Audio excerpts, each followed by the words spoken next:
Pues se van, pero miren, nos quedamos en esta videocharla cruzada de Francisco Cruz en el canal de Julio Astillero. Déjeme nomás arreglar, sí, Fabi, es un super programa. Miren, yo les voy a decir algo, la verdad, porque además lo digo lo digo en privado. Tener o participar en un programa donde esté Julio, donde esté Marta Olivia, la conozco hace un buen rato, la sigo en sus espacios en Tamaulipas, con Jesús, que también platico muy a menudo, pues siempre va a ser un placer. Pero Julio es un periodista muy completo, además de que es ameno, y yo digo que es un periodista que piensa muy rápido. Es muy peligroso platicar con Julio, piensa muy rápido, sabe muchas cosas.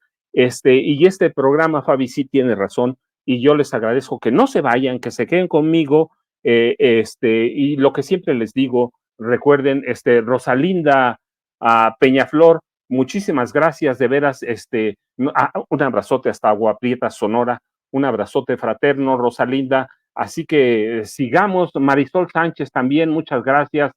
Una charla adjunta, es muy merecido, nos lo merecemos todos, se lo merecen ustedes. Javier Enríquez, también, muchísimas gracias por ese calificativo, de veras. Adi Ali Falcón Barragán, ya le echamos, mira, ya nos arrancamos. Doy unos saludos porque siempre es importante, yo les he platicado, es bien importante, pero bueno, ya están aquí, ya estamos. Miren, dicen en mi casa, hoy saben, y regularmente preparo apuntes, hoy no preparé tanto porque estuve pendiente de toda la audiencia de Genaro García Luna. Yo digo que está convertido en el mayor criminal de la historia de este país, porque ciertamente sabemos que Ernesto Fonseca Carrillo, Doneto, Félix Gallardo, era el capo de capos, un mafioso maestro de mafiosos, eran criminales, eran criminales. Genaro García Luna, sí, ciertamente en su niñez, desde su niñez estuvo involucrado con policías, criminales de lo que fue alguna vez el servicio secreto. Yo les platiqué la historia de Genaro. Él, cuando su familia huye de Michoacán, llegan a la colonia Primero de Mayo. Es un conjunto de 6, 7 colonias que confluyen con la Romero Rubio, que es una colonia histórica creada para la esposa de Porfirio Díaz, Carmelita Romero Rubio. Confluyen ahí y finalmente llegan ellos, y a donde se llegan a establecer los papás de Genaro García Luna. Genaro García Luna llega recién nacido. Él había nacido en Michoacán. Hay un grupo de comandantes del servicio secreto que son asaltantes, son extorsionadores, son delincuentes, son asesinos, y ellos se encargan de la educación de Genaro García Luna. Pero eventualmente Genaro García Luna estudia. Lo que la gente desconoce es que estos comandantes del servicio secreto lo llevan a la universidad y ellos lo insertan en el CISEN con la idea de controlar parte del crimen organizado, no todo, parte del crimen, hasta que Genaro descubre todo lo que implica el crimen organizado en este país y se hace de una hermandad, desplaza a los viejos comandantes, lo traiciona y se vuelve su vida una traición. Y en mi pueblo, seguramente en el de muchos de ustedes, dicen que cada uno en la historia se va acomodando como a donde pertenece. Hoy Genaro García Luna se acomodó en el lugar en el que pertenece. Ya lo habían acomodando desde el 23, desde febrero de 2023, cuando lo encuentran culpable de 5 delitos relacionados con el narcotráfico, conspiración por narcotráfico, dirigir una empresa criminal en forma continua, mentirle a las autoridades de Estados Unidos. Ya era un capo, pero hoy formalmente es un capo convicto, condenado. Se acomodó, así que por eso no tuve tiempo de preparar apuntes, pero miren, para mí la sentencia de 460 meses, que son 38 años más 3 meses, para mí es poquita. Genaro García Luna merecía, para mí, claro, yo no estoy en los zapatos del juez Brian Cogan, pero Genaro García Luna merecía una condena superior, pero la que fuera cadena perpetua, 100 años, lo que fuera, para mí iba a ser corto por todo el daño que él y Felipe Calderón le han hecho a este país. Y digo le han hecho porque las repercusiones de la guerra contra el narcotráfico siguen. Así que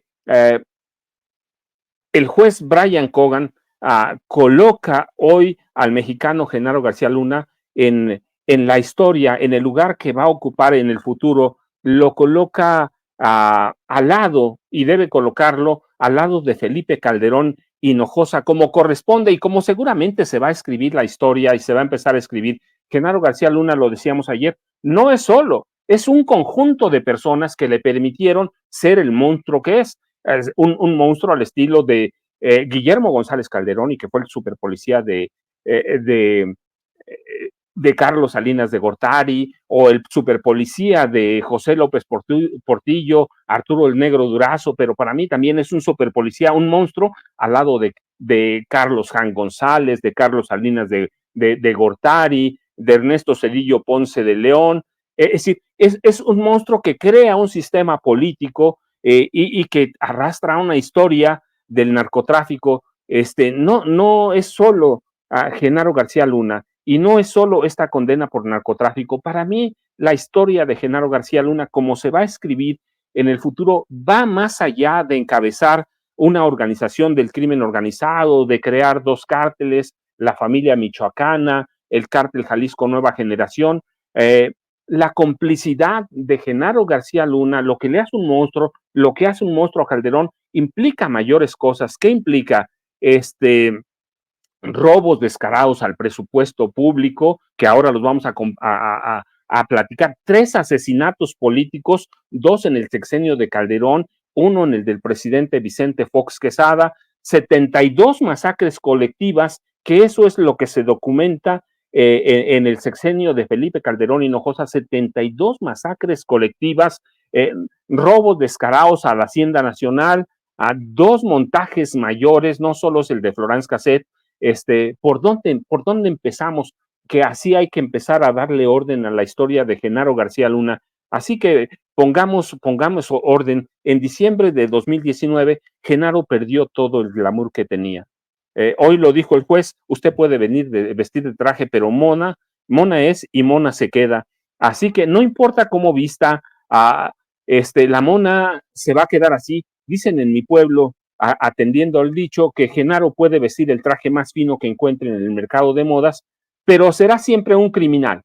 La historia ya lo marcó, pero no la historia, él ya se marcó. Es el mayor, para mí, el mayor criminal de la historia de México. El día que lo arrestaron, García Luna perdió por completo lo poco que le quedaba de su apariencia impecable, jovial, juvenil, el carisma de aquel policía que era capaz de seducir a presidentes de la República, a primeras damas, a pactar con cabecillas del narcotráfico y a enriquecerse. Ese día se perdió. Aquel día se esfumó todo. Verdaderamente la imagen de hoy es la de un criminal miserable, un criminal que ensangrentó al país, pero como escribí alguna vez, y eso es feo decirlo, se lo dije y era de esperarse.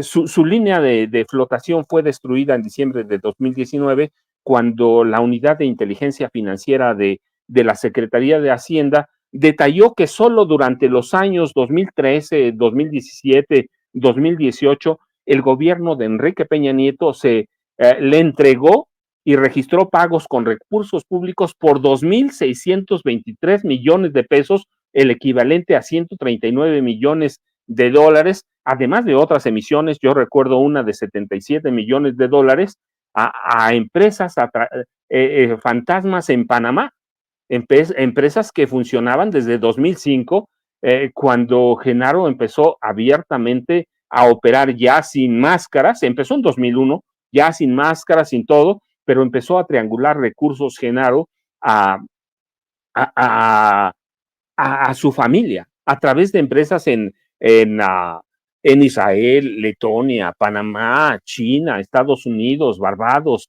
Curazao. Y Genaro García Luna es tanto dinero, tanto, mire, que se engolosinó. Yo les he platicado que alguna vez, cuando Guillermo González Calderón vivía, me invitaron a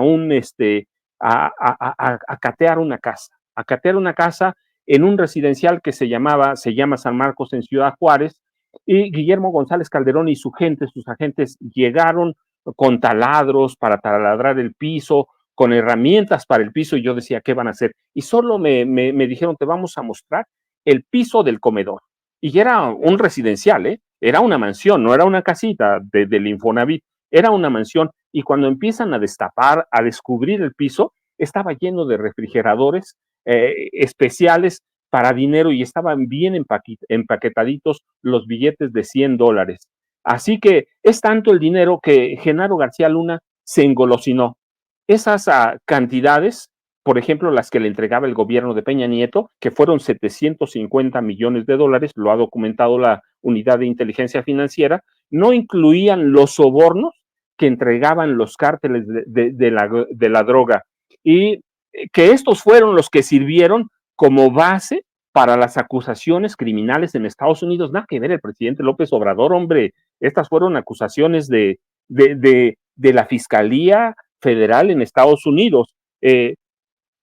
Hay otros capítulos que también son nebulosos y muy poco conocidos que para mí marcan verdaderamente lo que son el monstruo que es Genaro García Luna, el monstruo que es Felipe Calderón Hinojosa. Yo recuerdo uno que siempre lo voy a platicar cuando tengo charlas en las universidades en general, siempre lo platico, un fraude que se gestó en 2006 cuando era presidente electo Felipe Calderón, lo afinaron en diciembre de ese año, cuando ya era presidente constitucional, después de tomar posesión, y lo afinaron muy bien y lo pusieron en marcha en 2007. Y el ejército, no yo, porque la evidencia, lo llamaba la Ouija maldita, que era un dispositivo o un aparatejo británico llamado de tecnología de punta, como aquellas que usaba el agente 007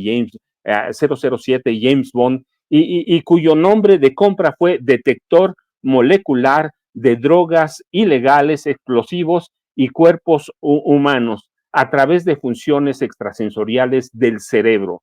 Y de veras merece un tratamiento especial. Debe considerarse esta compra de esos aparatos, que eran un fraude absoluto, como uno de los episodios más vergonzosos, no de la guerra contra el narcotráfico, sino de la corrupción de Genaro García Luna y la profundidad de la corrupción de Felipe Calderón Hinojosa.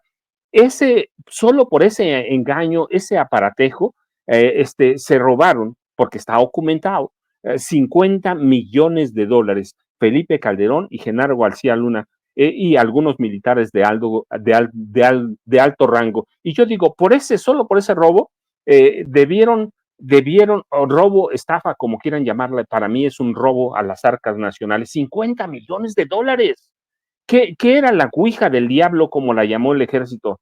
¿Y cómo justificaron la compra? Mire, la verdad es que es muy simple. Era una supuesta ultramoderna pistola que llamaron detector molecular remoto, desarrollado y comercializado por una empresa inglesa que se llamaba Global Technical Limitada, que servía para eso, para detectar toda clase de drogas ilegales. Y yo me acuerdo que daban los ejemplos: heroína, LSD, cristal, drogas de diseño, y ellos hablaban de la piedra en concreto, cuerpos humanos, papel moneda y explosivos, incluida la dinamita casera. Era una maravilla tecnológica, la verdad, era una maravilla, y era concebido como un proyecto ultra secreto en 2005, en 2006, que se concreta en 2007. La Ouija maldita tenía un número GT200, detector remoto,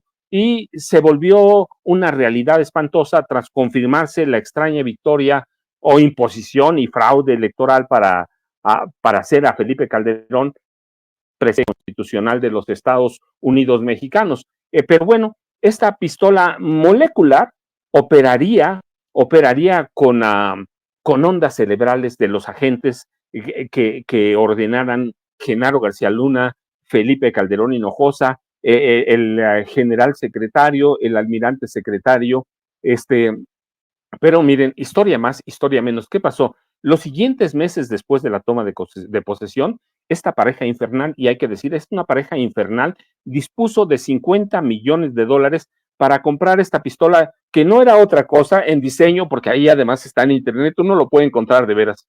una especie de pistola para dispensar silicón, como esas que usan en las escuelas, silicón caliente. Eh, pero altos mandos del ejército y de la marina descubrieron bien pronto que el detector molecular era un engaño, una estafa del tamaño del mundo, una estafa en la que participaban el presidente Felipe Calderón y Genaro García Luna.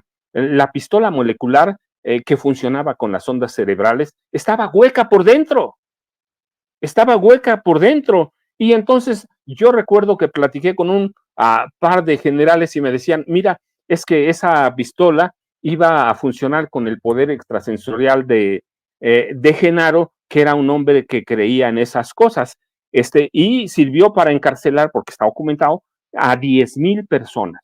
Es decir, el agente que la tenía a la mano o el militar señalaba una antena y la antena si se inclinaba para el lado de un conductor o de una persona en una casa porque entraban a las casas y la antenita decía, caía para ese lado, era narcotraficante. A 10,000 personas las encarcelaron por eso. Así que, miren, todavía nadie sabe si salió la orden de compra de Felipe o de Genaro, pero finalmente se llegó a un acuerdo de imponer el maravilloso dispositivo al general Guillermo Galván, que además me apena, porque el general la compró, la usó, era el titular de la Defensa Nacional y el almirante secretario de la Marina Armada, Mariano Francisco Sáenz Mendoza, también la compró y ellos la pusieron en práctica cuando sabían que no servía. Pero Genaro y el presidente Calderón les dijeron que eran los afortunados de usar por primera vez esta arma ultra secreta que haría aparecer como héroe a Felipe Calderón en las luchas contra las drogas. La verdad que era una patraña, pero después de cubrir la cuota de 10,000 capturas eh, eh, ilegales, tramposas, eh, los militares, el general y el secretario el general secretario de la Defensa y el almirante secretario de Marina le dijeron que no servía, que el dispositivo era un engaño, que era un fraude de 50 millones de dólares. Así que Felipe dio la orden de destruir cada aparato. Pero ni Felipe, ni Genaro, ni los generales, ni los almirantes regresaron los 50 millones de dólares. Felipe dio la orden de destruir cada aparato, porque hasta el Seguro Social había comprado. Dieron la orden de destruir cada aparato. Había no solo estudiosos del Ejército y de la Marina, había estudiosos universitarios, analistas independientes, que ese aparatejo de marras era una vil pistola de plástico. Así que Genaro y Felipe se burlaron no solo de la ciencia, se burlaron del sentido común de nosotros. Literalmente hicieron o intentaron hacer historia recurriendo al azar, a la magia negra, la ingenuidad y la ignorancia de nosotros para robarse al menos 50 millones de dólares que está documentado. Y este episodio bastaba para mí para enjuiciarlos, para encarcelarlos, pero nadie, ni con el conocimiento o por el conocimiento del general secretario, del almirante secretario, nadie se habría atrevido a tocar a la comandante supremo de las Fuerzas Armadas, que era Calderón, y menos se habrían atrevido a tocar a Genaro García Luna, que tenía episodios retorcidos de la Armada. La Armada, yo les he platicado, le cedió un contingente élite de 2,800 elementos para tomar el Congreso de la Unión cuando Felipe tomaba posesión, y eso es un episodio vergonzoso para la Marina Armada, ceder el control de un contingente élite a un civil, pero a un civil criminal. Ya para esa época había avisos, había evidencias a través de la Agencia Federal de Investigaciones que había encabezado Genaro García Luna, que Genaro era un criminal. Pero la verdad es que, mire, lo del poder extrasensorial, lo de la brujería, no era una casualidad. En el ejército volvieron los ojos a las creencias de García Luna, a su fe en la Santa Muerte. Y todo mundo dejó pasar eso. Dijeron, bueno, pues son 50 millones. Así que esta pareja de Genaro y Felipe no pasa de veras, no pasa ningún examen, ni pasándole todas las respuestas, ningún examen que sea para atacar la corrupción. Son corruptos y sanguinarios. Yo les decía, no es nada más la condena de Genaro hoy en Nueva York por los 5 cargos de narcotráfico. No, todo mundo ya sabía. En 2010 yo publiqué un libro que se llama Las concesiones del poder y documenté cómo Genaro y Felipe, Felipe en especial, se había enriquecido brutalmente desde el poder. La familia de su esposa, Margarita Zavala Gómez del Campo, eran ladrones. ¿Por qué los llevaron al poder? Pues porque los poderes fácticos así lo decidieron. Así que hay una serie de complicidades que subieron a estos dos personajes, Felipe y Genaro, al poder. En ese gobierno, por ejemplo, nos enteramos del montaje para encarcelar a la francesa Florence Cassés y nos enteramos que se hizo un montaje a través de la coordinación de García Luna y de la producción de Luis Cárdenas Palomino para llegar a un acuerdo con el periodista mimado de Emilio Azcárraga Gallán en Televisa, Carlos Loret de Mola, para transmitir ese montaje en vivo en televisión nacional. A decir verdad, este era el tercer montaje de García Luna y Cárdenas Palomino. Yo les decía, no solo el narcotráfico, no solo es que haya encabezado bandas de secuestradores, no es solo que hayan robado dinero de las arcas nacionales. García Luna ya había montado o había orquestado un montaje con Luis Cárdenas Palomino y yo ya les conté una banda de secuestradores en alguna ocasión, bajo la protección de García Luna, secuestró a un sobrino de Carlos Slim Elú, el magnate por excelencia, con el que romantiza todo este país, pero que además es un sinvergüenza. Pero bueno, una banda que controlaba Genaro García Luna secuestró a un sobrino de Carlos Slim Elú, pero no se hizo ruido, porque con el visto bueno u orden de Calderón, García Luna negoció directamente con Carlos Slim. Al término de las negociaciones y la liberación del sobrino del magnate, el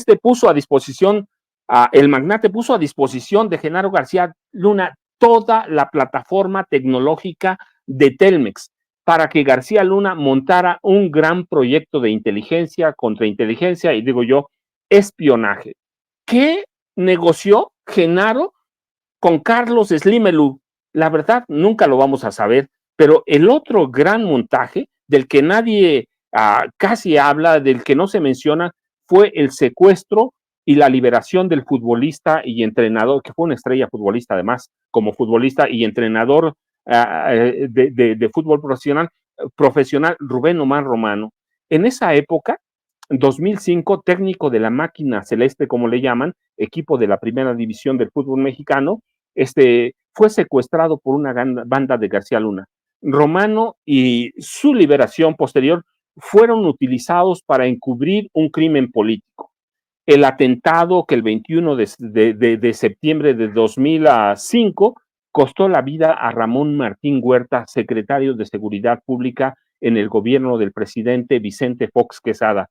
¿Por qué no les digo expresidentes? Porque estamos hablando de esa época. 2005 era presidente Vicente Fox Quesada. Aquella fecha, el 21 de septiembre de 2005, un helicóptero oficial se estrelló antes del mediodía en una zona boscosa cercana entre la Ciudad de México y el Valle de Toluca. El incidente, clasificado inicialmente como tal, cobró la vida de Ramón Martín Huerta, exgobernador de Guanajuato y en ese momento secretario de Seguridad Pública del gabinete de Fox, y cobró la vida de otras 8 personas, entre ellas el general Tomás Valencia Ángeles, comisionado nacional de la Policía Federal Preventiva. Pero poco a poco salieron a la luz pública los detalles y elementos para documentar que no se trató de un incidente ni de un accidente, sino de un atentado orquestado y ejecutado por Genaro García Luna para asesinar al funcionario, a Ramón Martín Huerta, uno de los funcionarios más cercanos a Vicente Fox Quesada. La aeronave, una Bell 412 EP, matrícula XC PFI, se estrelló porque alguien la quería tirar. Un atentado, pues, y Genaro fue seleccionado para aniquilar a Ramón Martín Huerta. Genaro García Luna era el responsable de darle mantenimiento, de elaborar la bitácora de vuelo, de surtir el combustible para esa aeronave.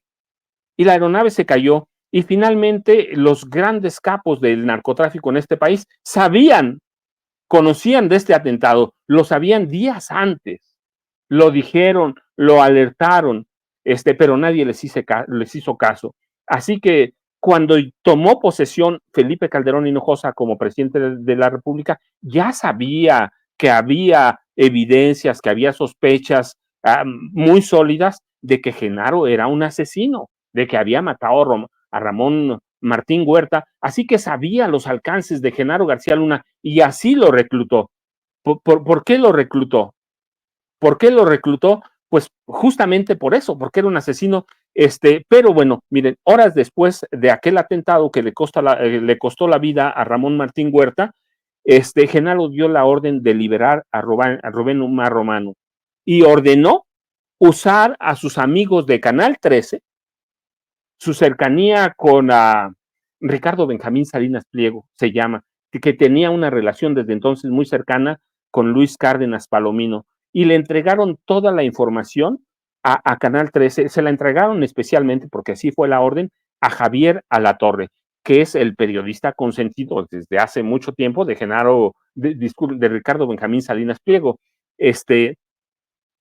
Cárdenas Palomino, que era el policía consentido de Calderón y de García Luna, con esa relación que tenía con, con Ricardo Benjamín Salinas Pliego. Así que hubo un montaje, lo liberaron y hubo un escándalo por la liberación de Rubén Omar Romano. El entrenador de Cruz Azul sirvió como una pantalla para hacer una especie de control de daños del atentado que costó la vida a Ramón Martín Huerta. Así que el presidente Calderón, una vez que o Felipe Calderón cuando lo reclutó, sabía todo eso, lo sabían los capos, lo sabían agentes de inteligencia del CISEN, agentes de inteligencia de la AFI, pero el atentado quedó en el olvido.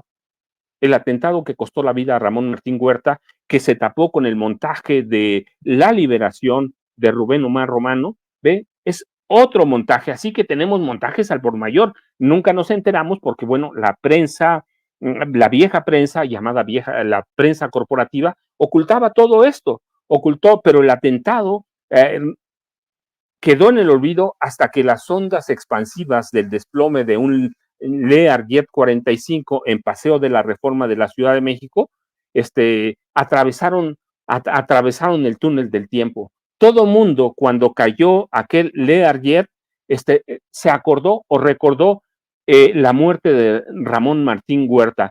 En aquel avionazo, en Paseo de la Reforma, en la Ciudad de México, perdieron la vida dos personas que eran importantísimas para el gobierno de Felipe Calderón. Su hermano, ¿por qué lo llamaba su hermano? Juan Camilo Mourinho Terraza, que era secretario de Gobernación y que había sido secretario de la presidencia. Él perdió la vida allí, pero también perdió la vida una persona que no era secretario de Estado, no tenía cargo, pero que tenía toda la documentación, evidencias, grabaciones, para acusar a Genaro García Luna de una relación permanente, negociaciones y de soborno con grupos del crimen organizado. Murió José Luis Santiago Vasconcelos, que había sido zar antidrogas de este país. Vasconcelos, yo recuerdo, trabajaba en un periódico y había había entregado evidencias de que de que Genaro García Luna colaboraba con los grupos del crimen organizado. Lo que no sabía, o a lo mejor sabía, o lo intuía Santiago Vasconcelos, es que Calderón le permitía todo eso, negociaba todo eso, así que Calderón dejó morir a su hermano Mourinho. Mourinho se supone, yo creo que nunca lo iba a lograr, pero se supone que estaba supuesto a ser el sucesor uh, de, de, de, de Felipe Calderón Hinojosa. Y nunca pudo hacerlo. ¿Por qué? Porque murió en aquel avionazo que hoy sabemos, hoy después supimos, pues fue una especie de atentado, un atentado que todo mundo sobrepasó. Así que había un futuro promisorio para Juan Camilo Mourinho Terrazo, español mexicano, y digo había, porque el 4 de noviembre de 2008, cuando se da este avionazo, se murió, se interpuso entre las ambiciones de Genaro García Luna y los intereses de Felipe Calderón Hinojosa. A las 18:45 horas de aquel 4 de noviembre de 2008, murieron Mourinho y Santiago Vasconcelos, pero eso no es lo importante. Digo, es importantísimo. La muerte, asesinato, lo que haya sido, es importantísimo. No, lo importante es que Genaro García Luna tenía que haber viajado en esa aeronave. No lo digo yo, lo dijo el mismo Genaro García Luna. Tenía que haber viajado y minutos antes de trepar a la aeronave, habló con Juan Camilo Mourinho y le dijo que él no iba a poder viajar. Y no viajó, y se cayó. Y cayó el avión, el jet, era un jet en realidad, un jet mediano, cayó. Yo recuerdo mucho, porque además me tocó editar parte de la información en el periódico que trabajaba, había 0.0001% de posibilidades de que un avión de ese tipo cayera, se desplomara, pero se cayó. ¿Y quién era en parte responsable de dar mantenimiento o de supervisarlo? El secretario de Seguridad Pública, Genaro García Luna, y él lo dijo después, pues yo iba a viajar en ese avión, bueno, claro, todo el mundo lo sabía, hasta el presidente de la República, pero el avión cayó y él tomó otros pretextos, así que mintió porque sí podía viajar. Según la oficina de García Luna en esa época, el atareado titular de la Secretaría de Seguridad Pública no podía acompañar a Juan Camilo Mourinho porque tenía que dar posesión a algunos funcionarios de su equipo. Nunca lo hizo, nunca pasó. ¿Qué pasó? Pues hay un atentado en el que la sospecha recae en Genaro García Luna, que uh, tenía ambiciones políticas. Tenía ambiciones políticas y un personaje que lo acompañaba mucho era Víctor Gerardo Garay Cadena, un hombre que hoy está libre y que forma parte de los controles de García Luna en el narcotráfico. Así que no era un solo avión, no era un solo atentado, había muchas cosas y hay muchas cosas por las que condenar a Genaro García Luna. El juez le dio 460 meses, pero a mí no importa las justificaciones y lo que haya dicho el juez a Brian Cogan, que le haya dicho que era tan criminal como Joaquín el Chapo Guzmán lo era. La verdad es que para mí está peor, pero le está dando una ventana de oportunidad. Si las cosas se presentan como están, Genaro García Luna tiene una oportunidad de salir no en 38 años, sino en unos 15 años, negociando los 5 años que que va a cumplir en diciembre. 5 años que va a cumplir en diciembre, así que ya réstenle, son 33, pero buena conducta, trabajos, y a mí me da la impresión de que el juez a Brian Cogan, tan duro que es en las declaraciones, él mismo lo dijo, le abre una ventana de oportunidad. ¿Una ventana de oportunidad para qué?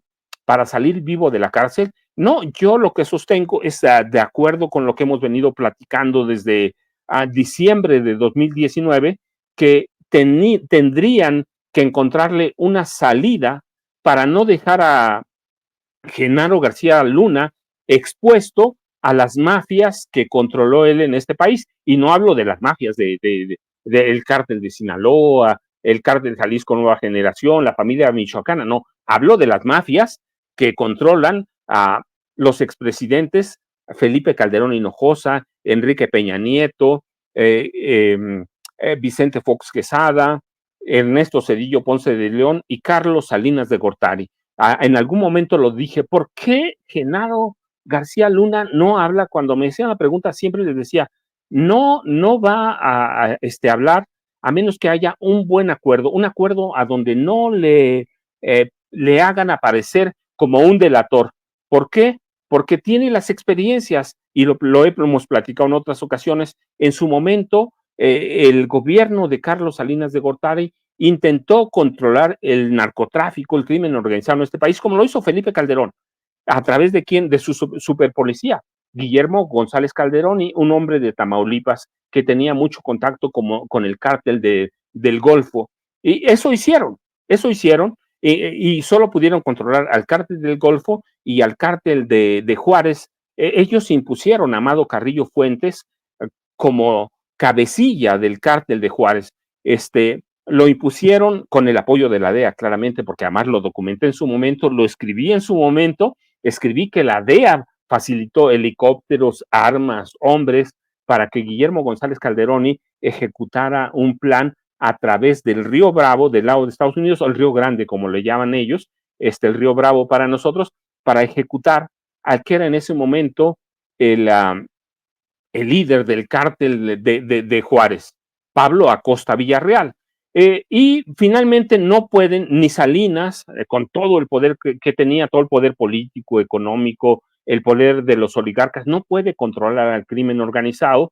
Y cuando termina el gobierno, Guillermo González Calderoni se entrega a Estados Unidos, se entrega a la DEA lo acoge como testigo cooperante, que es un grado abajo de testigo protegido, pero lo protege, le dan protección, lo llevan a donde sea, por años tiene la protección del Departamento de Justicia de Estados Unidos, pero eventualmente se descuidan.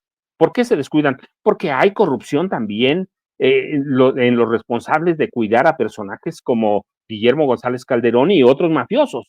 Se descuidan y un sicario ejecuta en McAllen a Guillermo González Calderoni. Ese es el ejemplo de Genaro García Luna. Si él hubiera negociado de inmediato, habría sido muy claro que había hablado. ¿A quién iba a entregar? Pues solo puede entregar, mire, a los expresidentes.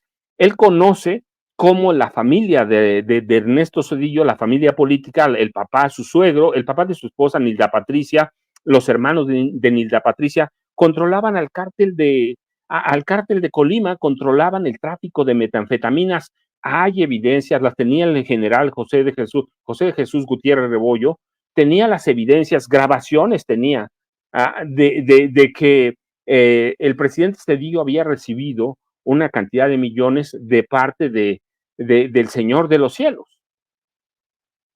Así que ¿a quién va a delatar? ¿A Calderón, que fue su jefe y que le abrió las puertas a todo el poder? ¿A quién va a Carlos Salinas de Gortari, que él tiene todos los expedientes de Carlos Salinas de Gortari, de Enrique Peña Nieto, que le bañó 750 millones de dólares y que son mafiosos todos ellos? Si mataron a Guillermo González Calderoni y destruyeron también en ese proceso histórico a Arturo el Negro Durazo Moreno, el superpolicía narcotraficante del presidente José López Portillo. ¿Qué le puede pasar? Yo les dije en algún momento, cuando ejecutaron a Guillermo González Calderoni, que me tocó entrevistarlo varias veces, y verlo sanguinario, era un tipo que adoraba la tortura, de veras, disfrutaba la tortura. Lo escribí en su momento para los periódicos que trabajaba, lo documenté bien, pero era solo y lo casaron. Imagínense a Genaro García Luna, que tiene a Luna García Pereira, a Genaro García Pereira, a Linda Cristina Pereira Gálvez, tiene una familia que proteger. Pues algún momento lo van a encontrar y lo van a ejecutar. Así que por eso ha guardado silencio y por eso para mí es esta sentencia que no es tan dura como parece, porque le da oportunidad de eventualmente en 2034, 2040 buscar la libertad. Y eso, la verdad, eso es clemencia. Eso es clemencia por más palabras duras que haya tenido Brian Cogan. Le está dando una ventana de salida y para mí eso es una salida negociada. Te estás 15 años en la cárcel, tiene 57, 58 años, va a cumplir Genaro García Luna, con 15 años todavía va a alcanzar a disfrutar una parte, pero además no da la impresión de que negociaron y protege la justicia de Estados Unidos a Linda Cristina Pereira Gálvez, que anda por allí por la vida, como si nada, y es la principal lavadora de dólares del cártel García Luna y Felipe Calderón Hinojosa, la protegen, pero también protegen a la otra familia de García Luna, su hermana Esperancita, que prácticamente él le debe a ella la carrera de policía. En algún momento, y gracias a los contactos con aquellos viejos policías del servicio secreto, este, Esperancita, que hoy anda a salto de mata, déjeme decirle, porque acabo de ir hace como 2 semanas a buscarla a su casa, a ver si estaba, Esperancita lo acerca a Wilfrido, en esa época era vicealmirante, hoy ya murió, lo acerca a Wilfrido Robledo Madrid. Tengo testimonios de que no sé por qué eran amantes, pero, y si lo fueron, que yo nunca me meto en esas cosas, eran dos adultos, eran cosas personales y no me meto, pero la realidad es que a través de Esperancita, este, Wilfrido Robledo Madrid encamina a Genaro García Luna. En esa época, Wilfrido Robledo Madrid era la persona que supuestamente más conocía sobre seguridad pública, sobre inteligencia y contrainteligencia en este país, y lo acerca y empieza la carrera de Genaro García Luna y el vicealmirante, que después es almirante, Wilfrido Robledo Madrid, lo acerca a un tipo que después sería director del CISEN, a Jorge Tello Peón. Y así empieza la carrera delincuencial de Genaro García Luna. Así que yo me pregunto, ¿cuánto lo puede proteger a las autoridades, cuánto lo pueden proteger las autoridades de Estados Unidos? El servicio del Marshal o de los alguaciles, que es el que protege a los testigos protegidos. ¿Cuánto y cuántos años? Genaro García Luna tiene que velar primero por sus hijos, después por su esposa, y después tiene que velar por su hermana, por sus dos hermanas. Todavía tiene dos hermanas vivas. En realidad tenía tres hermanas, Genaro García Luna, hermanas, aunque ellos eran seis, pero hermanas que lo ayudaron, que lo encaminaron, eran tres: Esperanza, Luz María y Gloria García Luna. Dicen que una de ellas ya se murió, les voy a confesar, yo no le creo nada a García Luna.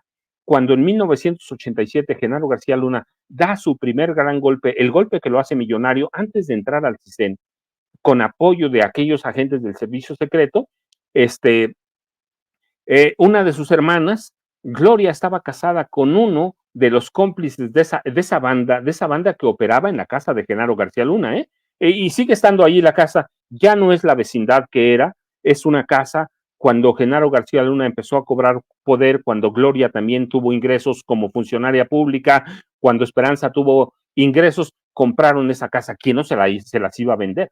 Que era una vecindad de veras paupérrima.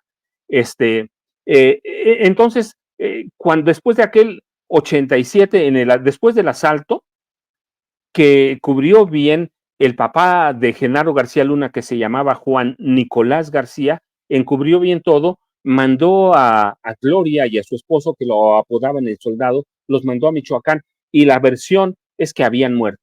Ellos, que eran los cómplices del asalto y que eran parte de la banda de Genaro García Luna, fueron cubiertos y los mandaron a Michoacán, y por años pasaron como muertos hasta que Genaro García Luna llegó a la AFI, y entonces resulta que el Soldado y que Gloria estaban vivos. Por eso ahora que dicen está muerto el hermano, está muerta una de las hermanas, yo no le creo nada a Genaro.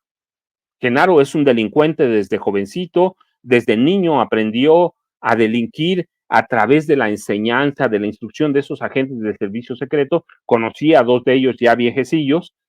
Uno de ellos fue el que me platicó toda la historia.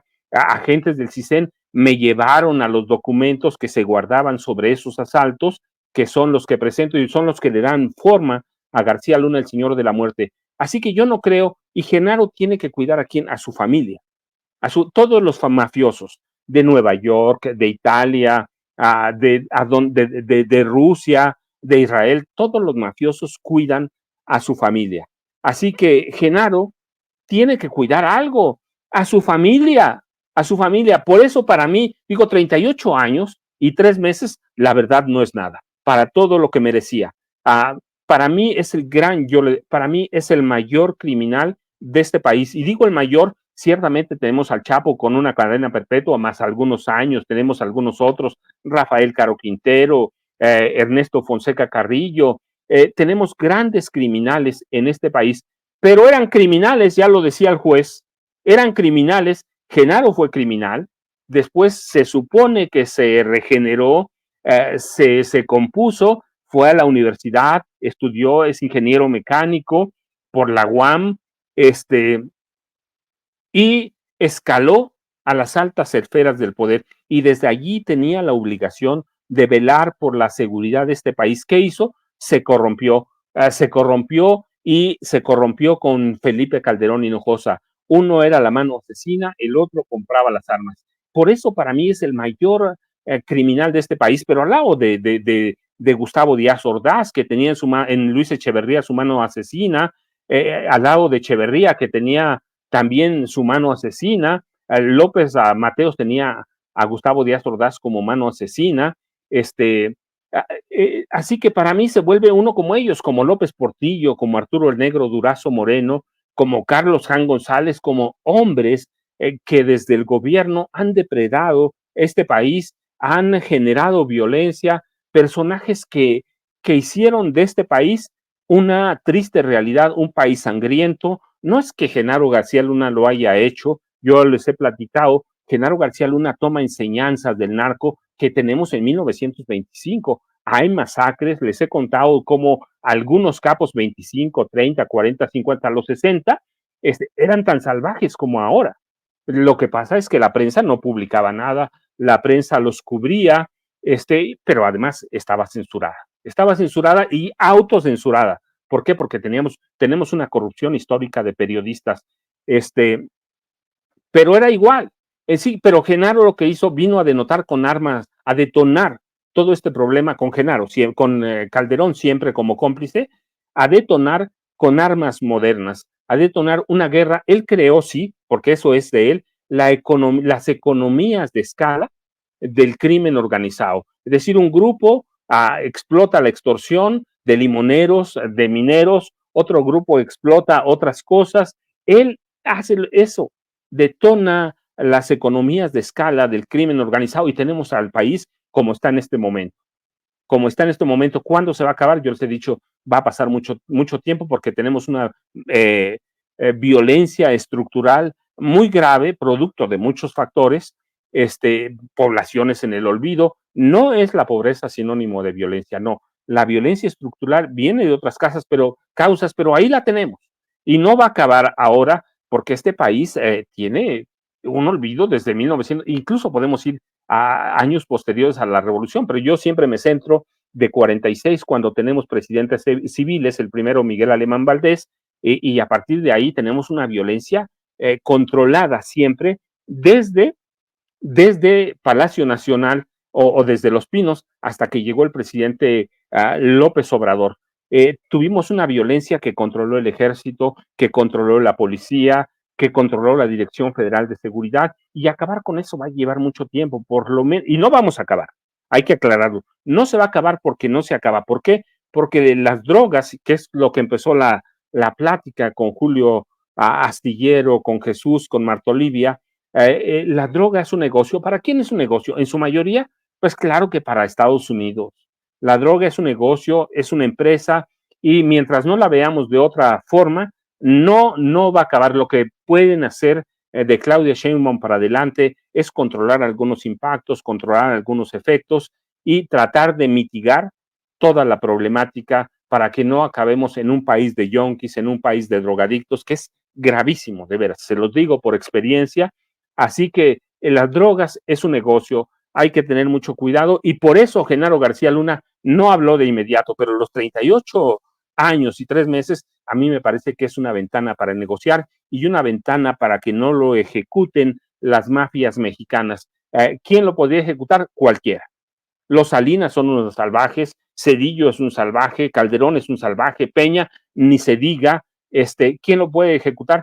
Cualquiera. Todavía no sabemos quién ejecutó a Guillermo González Calderón ni cuál mafia. ¿Cuánto tiempo lo podrían proteger las autoridades de Estados Unidos? Yo digo unos años y después, como hay corrupción en la DEA, en la CIA, en el FBI, en el servicio secreto, alguien le va a filtrar a las mafias mexicanas que Genaro García Luna está vivo, con qué nombre, sus hijos, su esposa, así que por eso no habló. Puede hablar, yo digo, ya le abrió a Brian Cogan, el juez federal en Nueva York, le abrió la ventana para negociar. ¿Lo van a mandar a una prisión de máxima seguridad? Sí.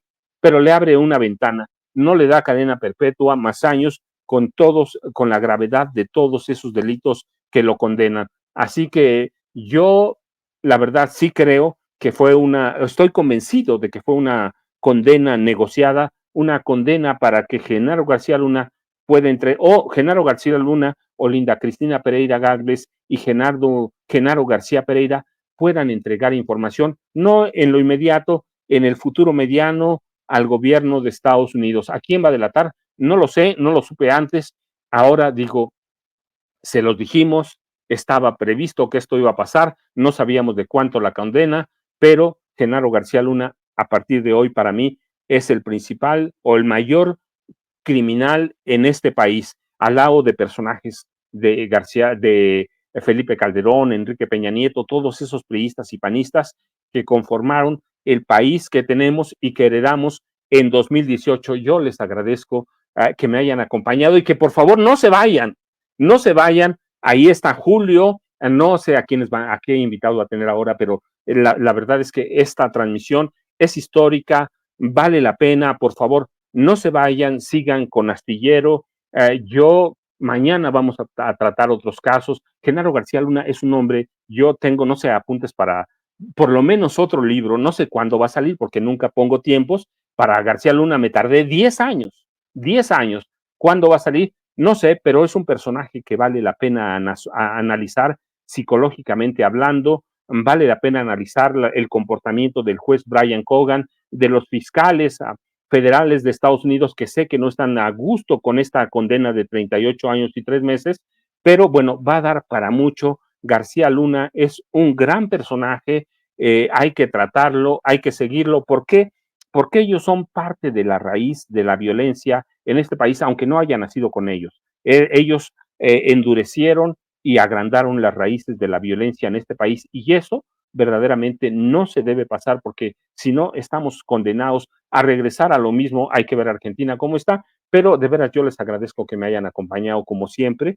Y ahora esperemos a Julio, que sé que está por ahí escuchando. Julio, no sé qué pareció la charla, pero mira, no tenía nada preparado. Marta Olivia, estuve siguiendo toda la audiencia de sentencia de Genaro García Luna. Así que estos son los datos que me acuerdo. Claro, es trampa porque escribí un libro, pero pero verdaderamente creo que es histórico y que el programa que han hecho hoy ustedes y que me permiten colaborar, la verdad es que es un placer siempre con Marta Olivia, que sabe un buen, y contigo, bueno, pues ¿para qué lo digo, Julio? Gracias. No se escucha, no se escucha. Ya. Oye, Marta Olivia, ¿cómo ves a Paco que dice que no estaba preparado? O sea, y trae aquí toda la enciclopedia caminando y toda la historia y el enfoque y todo, como un gran maestro que es Marta Olivia. O sea, un reporterazo, 10 años para escribir un libro y dice, ay, no traigo datos. O sea, por Dios, bastante sencillo y humilde como siempre, el gran Paco Cruz. Gracias, Paco. Gracias por todo lo que nos has compartido en esta hora. Y aquí le seguimos un rato mientras podamos, como decía Vicente Fernández, mientras aquí aplaudan, seguimos cantando, seguimos con todo esto. Y bueno, Paco, pues ya escuchamos todo lo que nos has dicho. Así es que, como siempre, muy agradecidos. Como decimos, a reserva de lo que desees agregar, Paco. No, Julio, pues más bien agradecerles, dejarles un abrazote a ti, a Marta Olivia, que yo, fíjate, cuando yo hablo de Marta Olivia, ella no lo sabe, pero yo digo, es una enciclopedia, todo lo que yo quiero saber de Tamaulipas.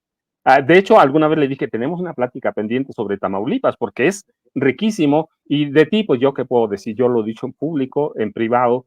Julio es una enciclopedia, yo les agradezco mucho. Este es un caso que hoy cierra un capítulo, pero el libro está abierto, Julio. Así que la violencia en este país va a seguir, el narcotráfico es un problema mundial que tiene para largo, y yo te agradezco mucho, la verdad, la oportunidad, y a Marta Olivia también, y nos vemos mañana, Julio. Y aquí estoy pendiente por cualquier cosa, ya lo sabes. Paco, muchas gracias. Gracias.